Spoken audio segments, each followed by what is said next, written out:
नमस्कार। आज हम बात कर रहे हैं उत्तर प्रदेश पुलिस भर्ती और प्रोन्नति बोर्ड की एक अहम घोषणा के बारे में। ये है सब इंस्पेक्टर और उसी लेवल के दूसरे पदों के लिए सीगी भर्ती 2025 का नोटिफिकेशन। नंबर है PRPB सी उपनिरीक्षक संवर्ग 032025 और ये 12 अगस्त 2025 को जारी हुआ है। आज हम इसी पर गहराई से बात करेंगे, मतलब कौन से पद हैं, कितनी वैकेंसी हैं, कौन अप्लाई कर सकता है, प्रोसेस क्या है, ये सब कुछ। जी बिल्कुल। ये एक काफी बड़ा मौका है उन युवाओं के लिए जो पुलिस फोर्स ज्वाइन करना चाहते हैं। इसमें देखिए कई तरह के पद हैं। सिविल पुलिस में SI हैं, पुरुष और महिला दोनों के लिए। फिर PSC में प्लाटून कमांडर हैं या आर्म्ड पुलिस SI, ये सिर्फ पुरुषों के लिए है। स्पेशल सिक्योरिटी फोर्स में भी प्लाटून कमांडर या SI हैं, वो भी सिर्फ पुरुषों के लिए। और हाँ, महिला बटालियन के लिए अलग से महिला SI की पोस्ट हैं। अच्छा। इन सभी का पे बैंड 9300 से 34,800 और ग्रेड पे 4200 है। मतलब सैलरी अच्छी है शुरुआत के हिसाब से। ये तो बढ़िया है। तो सबसे पहले यही जान लेते हैं कि कुल कितनी वैकेंसीज हैं इस बार, मौके का साइज क्या है। हाँ, आंकड़ों पर आते हैं। देखिए कुल मिलाकर 4,500 से भी ज्यादा पद हैं। 4,500? ये तो काफी ज्यादा है। जी हाँ, सबसे ज्यादा करीब 4,242 पद तो सिविल पुलिस वाले SI के ही हैं। इसके अलावा PSC या आर्म्ड पुलिस में 135, स्पेशल सिक्योरिटी फोर्स में 60 और महिला बटालियन SI के लिए 108 पद हैं। हर कैटेगरी के लिए, मतलब general, EWS, OBC, SC, ST, सबके लिए सीटें रिजर्व्ड हैं।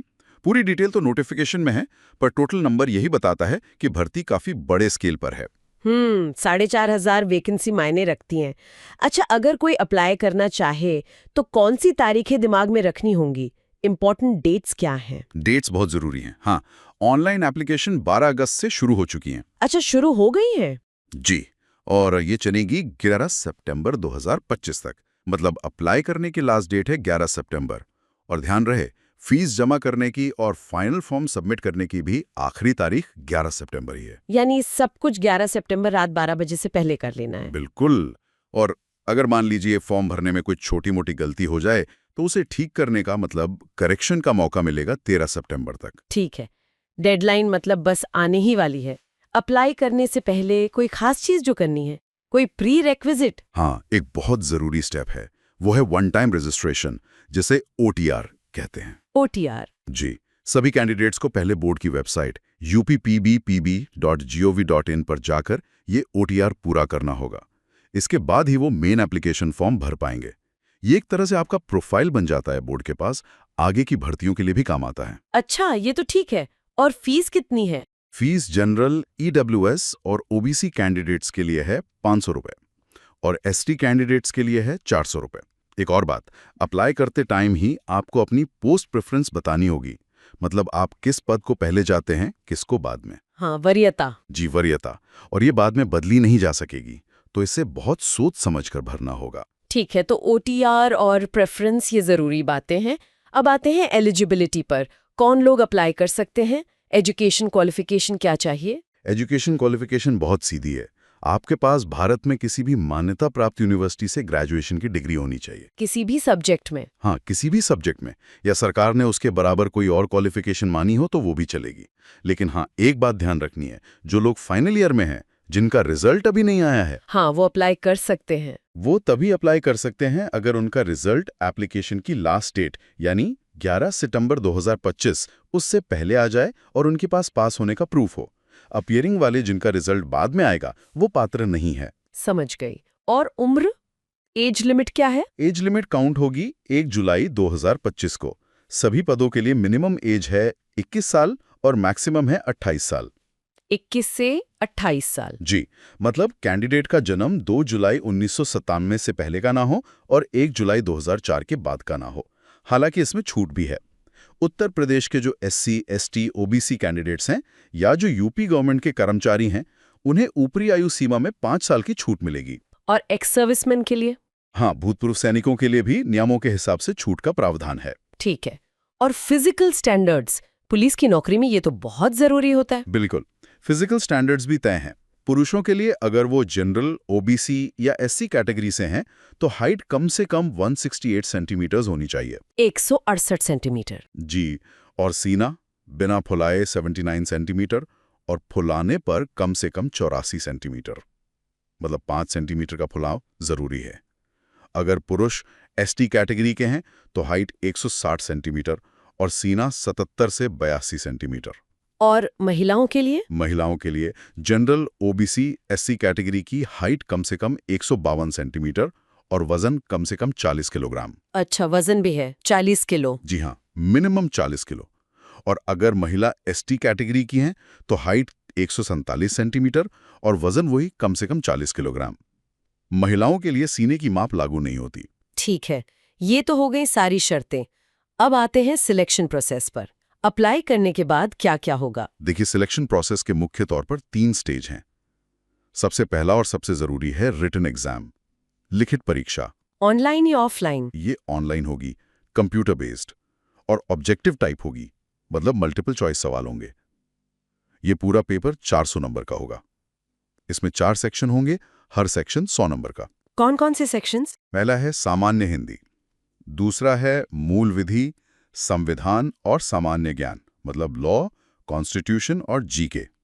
तीसरा सेक्शन है न्यूमेरिकल और मेंटल एबिलिटी टेस्ट, यानी मैथ्स और रीजनिंग। और चौथा है मेंटल एप्टीट्यूड, आईक्यू और लॉजिकल रीजनिंग। काफी कुछ है इसमें तो। जी, और कुल टाइम मिलेगा 2 घंटे, यानी 120 मिनट। इसमें एक और कंडीशन है, हर सब्जेक्ट में कम से कम 35% मार्क्स लाना जरूरी है और ओवरऑल मतलब कुल मिलाकर 50% मार्क्स लाना भी जरूरी है। अच्छा, सेक्शनल कट ऑफ भी है और ओवरऑल कट ऑफ भी? बिल्कुल। अगर ये मिनिमम क्राइटेरिया पूरा नहीं हुआ तो आप आगे के लिए क्वालिफाई नहीं करेंगे, भले ही आपके टोटल मार्क्स अच्छे हों। और हाँ, क्योंकि एग्जाम कई दिनों या कई शिफ्ट्स में हो सकता है, तो नॉर्मलाइजेशन का प्रोसेस भी अपनाया जाएगा। हाँ, ताकि किसी शिफ्ट के साथ नाइंसाफी ना हो अगर पेपर मुश्किल या आसान आ गया तो। जी बिल्कुल, स्कोर को एडजस्ट किया जाएगा। ठीक है, तो रिटन एग्जाम क्लियर हो गया, उसके बाद? उसके बाद दूसरा स्टेज है डॉक्यूमेंट वेरिफिकेशन और फिजिकल स्टैंडर्ड टेस्ट, संक्षेप में DVPST। इसमें आपके सारे ओरिजिनल डॉक्यूमेंट्स चेक होंगे, जैसे education certificate, caste certificate, domicile वगैरह। और साथ ही आपकी हाइट, चेस्ट पुरुषों की फिर से मापी जाएगी। ये पक्का करने के लिए कि आप सारे स्टैंडर्ड्स पूरे करते हैं। जी, और जो इसमें पास होंगे वो जाएंगे तीसरे और आखिरी स्टेज पर। वो क्या है? वो है फिजिकल एफिशिएंसी टेस्ट, यानी PET। ये आपकी शारीरिक क्षमता की परीक्षा है। इसमें क्या करना होगा? इसमें दौड़ है।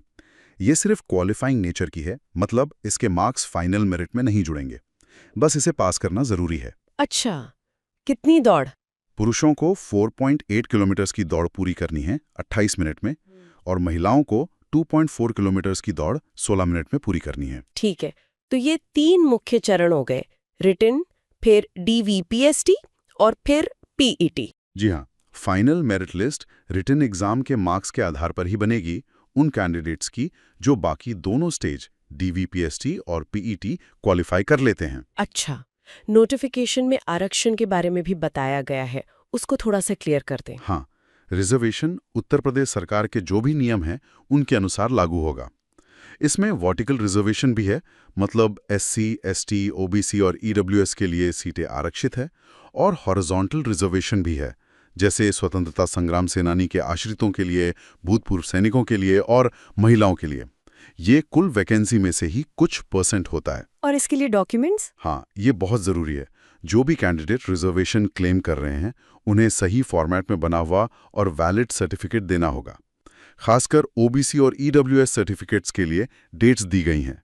वो 1 अप्रैल 2025 से लेकर एप्लीकेशन की लास्ट डेट यानी 11 सितंबर 2025 इसी पीरियड के बीच का बना होना चाहिए। यानी बिल्कुल लेटेस्ट चाहिए। जी, ताकि उनका मौजूदा स्टेटस पता चल सके।